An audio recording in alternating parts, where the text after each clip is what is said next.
Welcome back to LCARA Ham Radio's Hamvention 2022 coverage.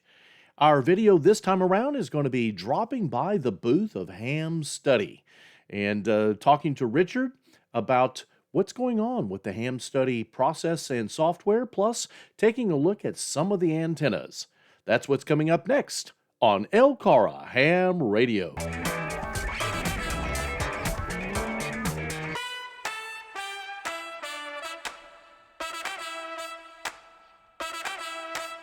All right, Chris, KY4CKP. We're here at Hamvention 2022, and we're here with Richard at HamStudy, and we wanted to catch up with him and let him tell us what's been going on this past year or so, because it's been pretty crazy, hasn't it? It has been absolutely insane. So it's especially starting the beginning of COVID, when, we already had our tickets for Hamvention. We were all, planning on getting here. I had to cancel all of that. But I was actually, I've been wanting to build some kind of an instructional resource into HamStudy, because as anyone familiar with the site knows, we've got good explanations, we've got fantastic software, intelligent for tracking and all that stuff, but it's not really an instructional resource. It's not really something that somebody who's completely unfamiliar with HAMRadio is normally going to be able to use with no other resources. And so I've been talking to, trying to find a content provider who'd be interested in partnering with me in order to build something like that. And I was really gearing up for that, and suddenly COVID hits, and next thing I know, I've got online communities kind of pulling me in to join into this discussion about how are we going to do remote exams, and wanting to contact the FCC and get them to change the regulations and find a way to do computerized exams, and I had to basically pull them back and say, look, the regulations are already set how they need to be. We don't need to change anything. We just need to solve these problems, and they're not the ones you're talking about. We need to figure out how we're doing paperwork. We need to figure out how we're going to do it over video conferencing and ensure some kind of integrity on the exam, that nobody's just cheating off of some paper that they've got someone standing behind the monitor. And it's because at first glance it seems like just this really impractical, how are you going to do this thing? But I actually already had solutions for the online, testing, because what a lot of people don't realize is before I created HamStudy, I actually created a system for doing examinations, and I created HamStudy based on that, and then they've kind of gone back and forth.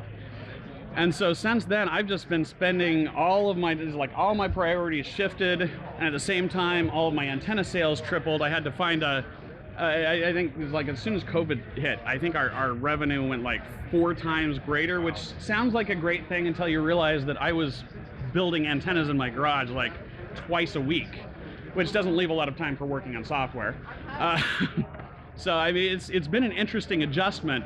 But at this point, we've got full digital signatures. We've got, as teams go back on site, they're able to still use those same tools. Before the FCC made the change that we're all kind of adjusting to with requiring payments, we actually had most major VECs, ARL, W5YI, LARL, though not for remote, just for on-site, GLARG, Anchorage, and Sandark have all been using our system. And most of the time, they were getting exams issued either the same day or the next day, because everything is submitted digitally, which is something that we've all felt like should be possible for a long time, but nobody was quite willing to take the time to actually change how they were doing things in order to do that. And so it's really been just a blast to be able to be part of that. And so now my challenge is, people hear about exam tools and like, we don't need exam tools because we don't do remote exams.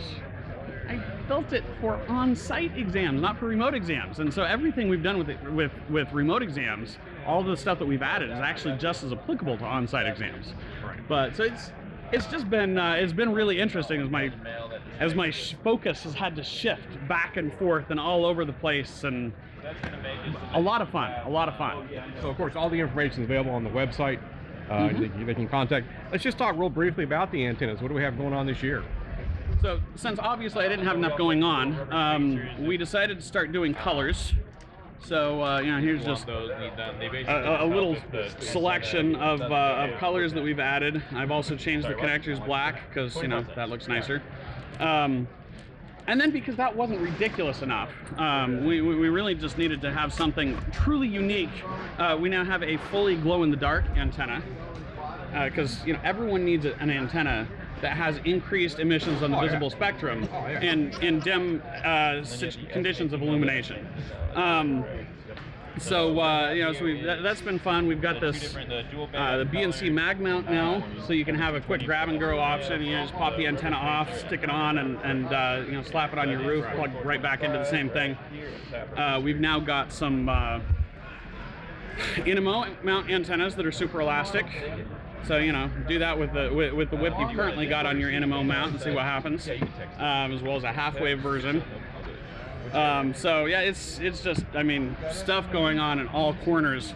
One interesting thing that's really changed in the handheld world, and I blame this mostly on Josh Nass from HAMRadio Crash Course. He did a video last January that just about sunk me because I couldn't keep up all of a sudden with all the orders I was getting. He said the first thing you should always do with a handheld antenna, or with a new handheld, is put a BNC adapter on it. I don't 100% agree with all of his reasoning, but it was solid enough, and enough people agreed with that it completely changed the demographics of how I needed to set up my stuff. I found my notes from preparing from Hamvention in 2019, and it said bring 600 SMA female, 600 SMA male, and 200 BNC. And it's like, I now sell more BNC than I sell anything else.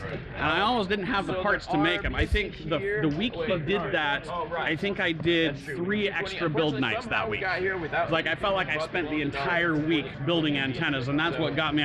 I finally had to find a local company there in Utah to help assemble the antennas. And so most of the black ones are actually made by them now, and I still assemble a lot of the colors, and anytime I just get behind. Like this last week, we had one of our number actually drove here because things are getting too heavy to carry on the plane. And I realized I accidentally sent all of my BNC antennas, and so I had to go and make a bunch more so I wouldn't fall behind on orders. So it's been interesting. It's been interesting. Well, you have to watch success sometimes, but it's usually a good thing long term. They say nothing fails like success, and I totally understand it, because it's like, we've been fighting this make sure that we're not growing just a little bit too fast. And I've had some people asking me about possibly getting other suppliers, things like that, and that's absolutely something I'm interested in doing, but I'm honestly not sure I can build enough antennas to keep up with that. And so it's something I want to be very careful doing. It's one thing that's interesting with this, and with the way that I've had to build this business, that a lot of people, it seems very counterintuitive. I'm not in the antenna business. I'm in the HAMRadio software business. I'm in the study and testing and improve all of that, and that's why I'm doing all of this. And I have to always keep that in the forefront, because it would be really easy to focus so much on what seems like the obvious, because it's the money-making side, that I would actually lose track of that. And I feel like this is a lot of the reason why people support the antennas as well, as much as they do. I mean, obviously, if they were crap, nobody would want them, but I think that it's why I'm doing it and what I'm working towards that most people are supporting. And I try to always keep that in the forefront. It does sometimes end up resulting in what seems like some strange business decisions. Well, Richard, thanks for your time this year. Congratulations on your success. Thank you. And it's been a lot all the of work fun. you've done for HamStudy. Appreciate you guys coming by. We struggled to continue testing through COVID in person, but we were able to do it and follow protocol. But yeah, thanks for all your work to help change the industry.